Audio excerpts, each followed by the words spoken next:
Hello नमस्कार साथियों। आज का हमारा रीजनिंग का टॉपिक रहेगा सीटिंग अरेंजमेंट, जिसको अपन हिंदी में बोलते हैं व्यवस्थित क्रम। इम्पोर्टेंट टॉपिक है। Railway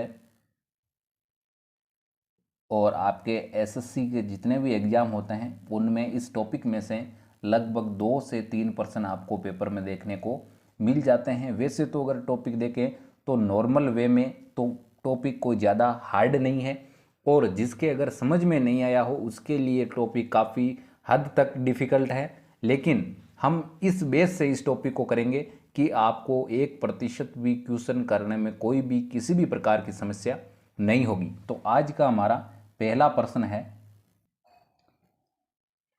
6 Mitra A B C D E है, यानी 6 मित्र हैं, 6 फ्रेंड्स हैं, A B C D E और एफ। एफ पूरब की ओर। तो सबसे पहले तो आपको चारों दिशाओं का ध्यान होना जरूरी है।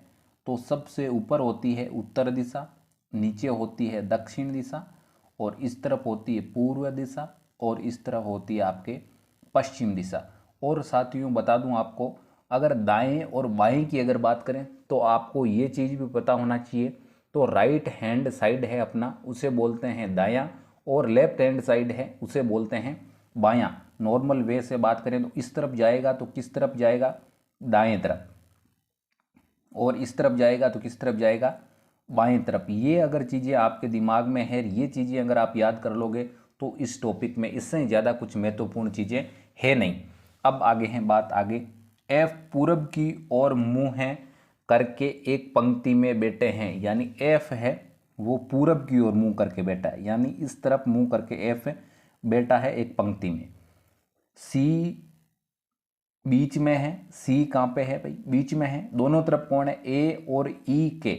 सी है वो ए और ई के कहाँ है, बीच में है। ये सी लिख दिया, ए लिख दिया यहाँ पे, और ई लिख दिया यहाँ पे। ये बिल्कुल जैसे जैसे प्रश्न आपको कह रहा है वैसे वैसे आपको करना है, बिल्कुल 100% आंसर सही आएगा। सी बीच में है ए और ई के। बी है वो ई के निकटतम दाएं।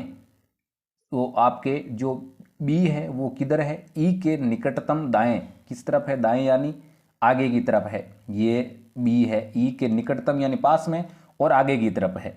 और लेकिन डी के बाईं ओर, डी के किस तरफ है, डी के बाईं ओर है, यानी डी के इस तरफ है। तो यहाँ क्या लिख देंगे अपन, डी लिख देंगे। यहाँ क्या लिख देंगे भाई, डी लिख देंगे। ये तो अपना जो प्रश्न का जो फॉर्मेट है वो अपने यहाँ पे बन के तैयार हो चुका है। और एफ दाएं छोर से, दाएं छोर पर नहीं है, जो दायां छोर है, दायां छोर, इस छोर को अपन बोलते हैं दायां छोर।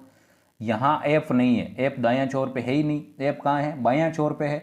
तो बिल्कुल कोई किसी प्रकार की चिंता करने की बात ही नहीं है अपने को। आगे बात करते हैं। अब अपने को पूछा क्या है, अपने को पूछा है ए के बाईं ओर कौन बैठा है। ए के बाईं ओर कौन बैठा, तो सबसे पहले तो आपको जाना है कहाँ पे, ए पे। ए पे जाना है।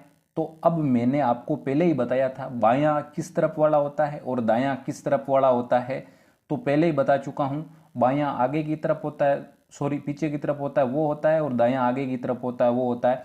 तो अपने को पूछा क्या है, बाईं तरफ, यानी ए के बाईं तरफ, यानी आपके इस तरफ कौन बैठा है, एफ है। कौन है भाई, एफ है। तो इसी प्रकार से अपना राइट आंसर है वो हो जाएगा डी। क्या हो जाएगा भाई, डी अपना सही आंसर हो जाएगा। बिल्कुल नॉर्मल वे से प्रश्न को बताया है। और भी अगर आपने नहीं समझ में आया है तो एक बार वापस रिपीट कर लीजिएगा, देख लीजिएगा, बिल्कुल 100% समझ में आ जाएगा। तो मेन चीज़ें क्या है, दिशाओं का नॉलेज होना जरूरी है। उत्तर दिशा ऊपर की ओर, दक्षिण नीचे की ओर, एक साइड पूर्व और दूसरी तरफ पश्चिम। और जो आपके राइट हैंड साइड है उसे बोलते हैं दायां, और लेफ्ट हैंड साइड है उसे बोलते हैं दायां। यानी आगे की तरफ होगा दायां और पीछे की तरफ होगा आपके बायां। तो आते हैं, अगर और भी नहीं समझ में आया तो अगला सवाल करेंगे उसमें समझ में आ जाएगा। बिल्कुल आते हैं नेक्स्ट प्रश्न पे। अगला प्रश्न आपका, कामिनी और सुवर्णा के बीच में मनीषा बेटी है, यानी एक तरफ कौन बेटी है, कामिनी बेटी है। एक तरफ बेटी है कौन है भाई, कामिनी बेटी है, और दूसरी तरफ कौन बेटी है, सुवर्णा बेटी है। कौन सी बेटी है भाई, सुवर्णा है जो दूसरी तरफ बेटी है। अब इन दोनों के बीच में कौन बैठी है? बीच में बैठी है मनीषा। कौन बैठी है भाई? मनीषा बैठी है बीच में, बिल्कुल मनीषा बैठी है बीच में। और इसके बाद में क्या बता रहा है प्रश्न में? स्मिता दाईं ओर बैठी है। स्मिता दाईं ओर किसके बैठी है? सुवर्णा के। किसके बैठी है भाई? सुवर्णा के दाईं ओर कौन बैठी है? स्मिता बैठी है। ये लो, स्मिता सुवर्णा के दाईं ओर बैठी है। आपको मैंने पहले ही बताया था। आगे कौन सा होगा? दायां। और पीछे कौन सा होगा? बायां। यहां तक तो किसी प्रकार की दिक्कत नहीं आनी चाहिए, क्योंकि यही प्रश्न में बोला जा रहा है जो आपके कामिनी और सुवर्णा के बीच में कौन बैठी है? मनीषा बैठी है। बिल्कुल, कामिनी और सुवर्णा के बीच में मनीषा को अपन ने बिठा दिया। और इसके बाद की अगर बात करें तो आपके स्मिता दाईं ओर बैठी है किसके? सुवर्णा के। बिल्कुल यही आपके फॉर्मेट बनेगा। आगे बात क्या हो रही है? कामिनी बाईं ओर है मनीषा के, यानी मनीषा कहाँ है? ये रही। कामिनी बाईं ओर किस तरफ है? पीछे की तरफ। बिल्कुल सही बात है भाई, मनीषा के बाईं ओर कामिनी बैठी है, कोई समस्या नहीं है, बिल्कुल सही बात है, यहां तो कोई दिक्कत नहीं है। इसके बाद में बैठने का सही क्रम चुनिए, यानी आपके ये किस क्रम में बैठी है? तो सबसे पहले कौन बैठी है भाई? कामिनी बैठी है। तो आपको ऐसे प्रश्न अगर करने हैं तो क्वेश्चन को अपन ऑप्शन के बेस पे भी कर सकते हैं। अगर मान लो आपको स्मिता का पता नहीं है कि स्मिता किस स्थान पे बैठी है, किस तरफ बैठी है, तो सबसे पहले कौन बैठी है? कामिनी बैठी है। तो सबसे पहले ऑप्शन में कामिनी किस किस में बैठी है? पहले में, दूसरे में और चौथे में। इसका मतलब तीसरा ऑप्शन तो आपके होगा ही नहीं। इसके बाद में कौन बैठी है? मनीषा बैठी है। कामिनी के बाद में मनीषा किस में बैठी है? पहले में बैठी है और चौथे में बैठी है। इसका मतलब दूसरा तो होगा ही नहीं। और मनीषा के बाद में कौन बैठी है? सुवर्णा बैठी है। पहले में बैठी है या इसमें बैठी है? चौथे में। इसमें स्मिता बैठी है। इसका मतलब ये भी नहीं होगा। और ए ऑप्शन आपका क्या हो जाएगा? सही आंसर हो जाएगा। काफ़ी हद तक आप ऑप्शन से ही आपके आंसर कर सकते हो, लेकिन आपको फॉर्मूला का जो बेसिक है आपका प्रश्न का, वो आना जरूरी है। इस प्रश्न में मेरे हिसाब से किसी के समस्या आई नहीं होगी। और भी अगर समस्या आ गई तो बिल्कुल कमेंट बॉक्स में कमेंट कर दीजिए। नेक्स्ट वीडियो जब भी लाया जाएगा तो आपकी समस्या का सॉल्यूशन सबसे पहले किया जाएगा। आते हैं नेक्स्ट क्वेश्चन पे। अगला प्रश्न आपका, 6 बालक इस प्रकार खड़े हैं कि वे केंद्र की ओर मुंह करके एक चक्र बनाते हैं। यानी 6 बालक हैं आपके, वो आपके 4 दीवारी के रूप में खड़े हैं, यानी केंद्र की ओर। मुंह इनका किस तरफ है? सेंटर बिंदु की ओर। केंद्र की ओर चार, सभी का 6 के 6 बालकों का मुंह है। अब बात करते हैं, आनंद रवि के बाईं ओर है। मान लो आपके यहाँ आपके कौन है? आनंद है। आनंद का ए लिख रहा हूं, समझ जाना आप। और रवि के किस तरफ है? बाईं ओर है। रवि के किस तरफ है? इसका मतलब रवि किस तरफ होगा? आनंद के यही होगा भाई रवि, क्योंकि आनंद है वो रवि के किस तरफ है? बाईं ओर है। तो रवि मान लो इधर मुंह है, तो इधर कौन सा हो जाएगा? दायां। इधर कौन सा हो जाएगा? बायां। तो आपके आनंद रवि के किस तरफ है? बाईं ओर है। यहां तक कोई दिक्कत नहीं है। शंकर अजय और विवेक के बीच में है। जो शंकर है वो किधर है? अजय और विवेक के बीच में। यानी अजय और विवेक के बीच में कौन है?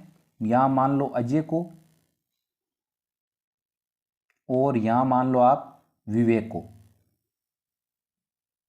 और इनके बीच में कौन है? शंकर है। कौन है भाई? शंकर है। इनके बीच में शंकर है। इसके बाद में प्रश्न क्या पूछ रहा है? ईश्वर आनंद और अजय के बीच में है। ईश्वर कहाँ है? आनंद और अजय के बीच में। आनंद और अजय के बीच में कौन है? ईश्वर है। मान लो ये ईश्वर लिख दिया। आनंद और अजय के बीच में कौन है? ईश्वर है।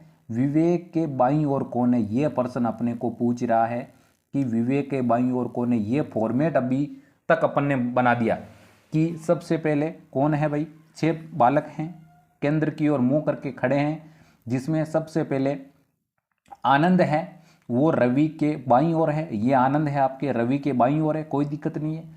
शंकर अजय और विवेक के बीच में है। शंकर है जो अजय और विवेक के केस में बीच में, बिल्कुल शंकर बीच में है। एक तरफ विवेक है और एक तरफ अजय है। आगे अपने को पूछ रहा है ईश्वर है वो आनंद और अजय के बीच में है। ये अजय है और ये आपके आनंद है।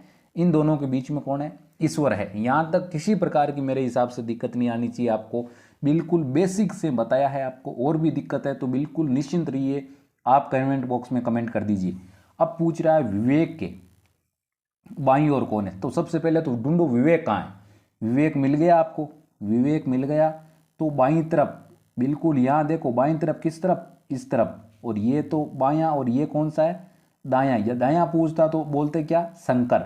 और बाईं ओर पूछा है तो अपने को किसको ऑप्शन में राइट आंसर होगा, रवि। ए ऑप्शन में दे रखा है तो ए ऑप्शन का अपना राइट आंसर क्या हो जाएगा, रवि हो जाएगा। तीसरे प्रश्न का सही उत्तर क्या हो जाएगा, रवि हो जाएगा। बिल्कुल 2 बार रिपीट कर दिया, मेरे हिसाब से आपको होगी नहीं परेशानी किसी प्रकार की। और भी अगर किसी प्रकार की दिक्कत है तो कमेंट बॉक्स में कमेंट कर दें एक बार जरूर। अगला प्रश्न आपका, PQRS 4 तो क्या है, महिलाएं हैं। DEF और G 4 हैं पुरुष, जो निम्न प्रकार से गोल टेबल पर बैठे हैं। ये आपके मान लो गोल टेबल है, इसके चारों तरफ 4 तो महिलाएं बैठी है PQRS, और 4 ही पुरुष बैठे हैं DEF और G। अब आगे का प्रश्न है, अपने को सॉल्यूशन करना है। F और E के बीच में R है। F और आपके यहां मान लो F है, F और E के बीच में कौन है भाई, R है। बिल्कुल यहां तक कोई दिक्कत नहीं आनी चाहिए। यहां F है और E है, E के बीच में कौन है, R है। यहां तक अपना हो गया। D के दाहिने क्यों है, जो D है, D के दाहिने कौन है भाई, मान लो यहां D मान लो, दाहिने कौन है भाई, दायां पहले ही मैंने बताया था इस तरफ, दाहिने कौन है, Q है। D के दाहिने कौन है भाई, Q है। P के सामने किधर, P के सामने है आपके S।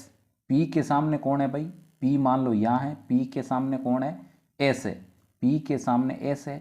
S के बाएं में F बेटा है, S है यहाँ पे, और बाएं में कौन बेटा है, बिल्कुल F बेटा है, सही है। अगर यहाँ अपन S करते और यहाँ P करते तो आपके S के बाएं तरफ कौन हो जाता, E हो जाता। तो इसका मतलब अपने को इसी प्रकार से करना है। S के आपके किस तरफ, बाएं तरफ F बेटा है। कोई 2 पुरुष या 2 महिलाएं एक साथ नहीं बैठे। जो 2 पुरुष हैं और 2 महिलाएं हैं कि वो क्या नहीं बैठे, एक साथ नहीं बैठे। तो इसका मतलब बचा कौन है, वापस G बचा है। बचा कौन है, G बचा है। इसका मतलब G आपके दोनों महिलाओं के बीच में, जो P और आपके Q है, जो महिलाएं हैं उनके बीच में बैठ गया। अब अपने को पूछा क्या, प्रश्न में पूछा है किन 2 के मध्य G बेटा है।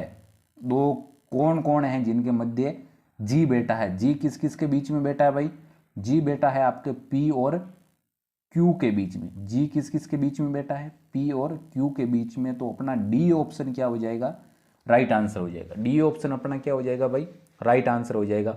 बिल्कुल बेसिक से इस टॉपिक को अपन ने शुरुआत की थी।